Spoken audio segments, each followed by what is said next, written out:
دیکھیے کسی کو گناہوں پر آمادہ کرنے کے لیے شیطان کے پاس 3 ہی راستے ہیں، وہ 3 ہی طریقے استعمال کرتا ہے، چوتھا طریقہ نہیں ہے۔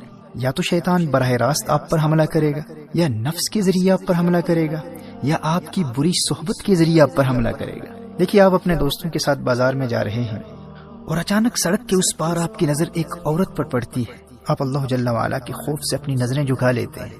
اب شیطان آپ کو بہکانے کے لیے ان 3 طریقوں میں سے ایک طریقہ اختیار کرے گا۔ یا تو آپ پر وہ خود براہ راست حملہ کرے گا، آپ سے بار بار کہے گا کہ کوئی بات نہیں، ایک مرتبہ پھر دیکھ لے، تجھے اس کے حسن کا اندازہ ہی نہیں ہے، ایک مرتبہ دیکھ لے، دیکھ وہ تیری طرف دیکھ بھی رہی ہے۔ اب اگر آپ کا ایمان مضبوط ہے تو آپ اعوذ باللہ پڑھ کر اور لا حول ولا قوت الا باللہ العلی العظیم پڑھ کر ان برے خیالات کو دور کر دیں گے۔ اور شیطان ان خیالات کے ذریعے ہی آپ پر حملہ کیا کرتا ہے، جسمانی طور پر اپنے ہاتھوں سے وہ آپ کا چہرہ اس لڑکی کی طرف پھیر کر آپ کو مجبور نہیں کر سکتا۔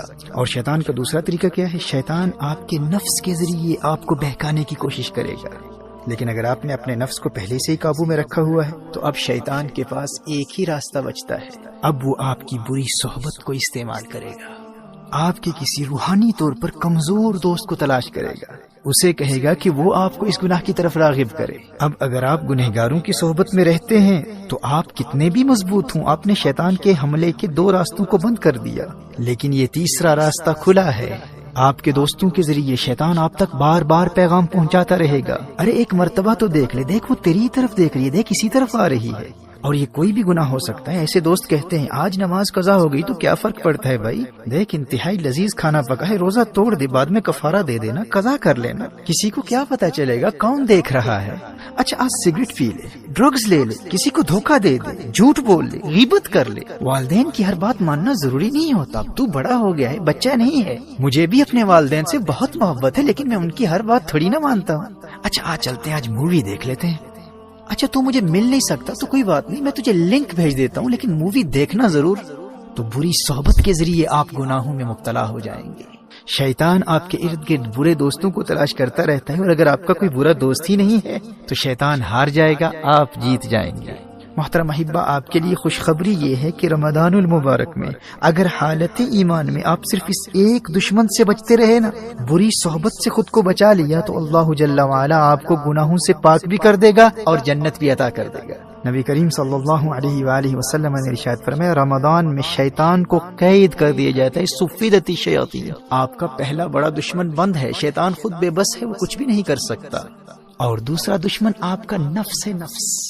نبی کریم صلی اللہ علیہ وآلہ وسلم نے نفس کو قابو کرنے کا جو طریقہ بتایا ہے وہ بھوک اور پیاس ہے، وہ روزہ ہے۔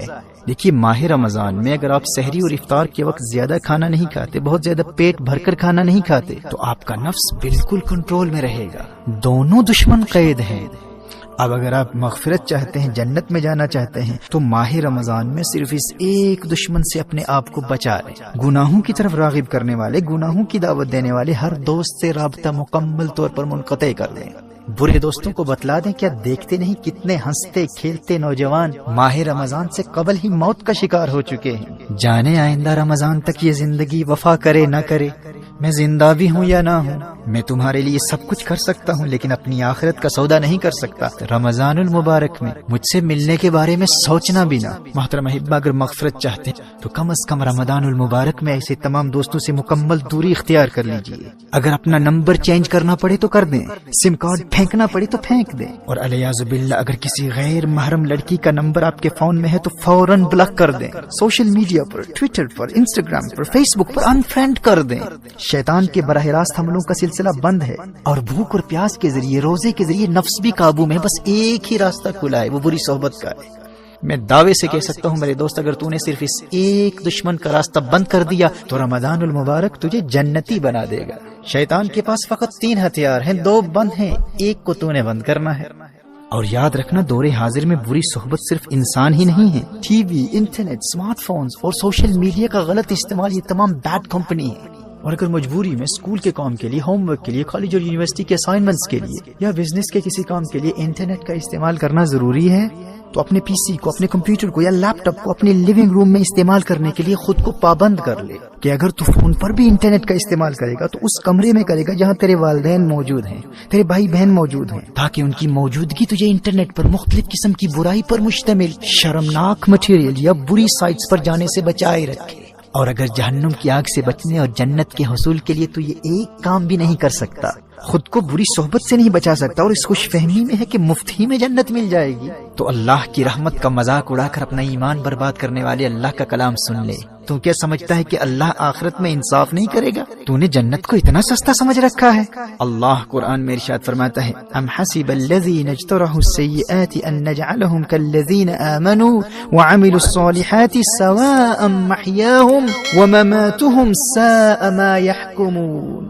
سورہ جاسیہ میں ارشاد فرمایا، کیا جنہوں نے برائیوں کا ارتکاب کیا یہ سمجھتے ہیں کہ ہم انہیں ان جیسا کر دیں گے جو ایمان لائے اور اچھے کام کیے؟ یعنی جو جنت نیک لوگوں کے لیے، وہ جنت یوں ہی مفت میں بے ایمانوں اور گنہگاروں کو بھی عطا کر دے۔ فرمایا ساء ما يحکمون، کیا ہی برا حکم لگاتے ہیں۔ میرے دوست ہوش کے ناخن لے، قدر کر تو اللہ کے اس پیارے مہمان کی کہ اس نے تیرے لیے کامیابی کا راستہ کتنا آسان کر دیا ہے۔ دونوں جہانوں کی کامیابی کے لیے اس میں تو نے فقط ایک دشمن کا مقابلہ کرنا ہے، تو نے صرف بری صحبت سے بچنا ہے۔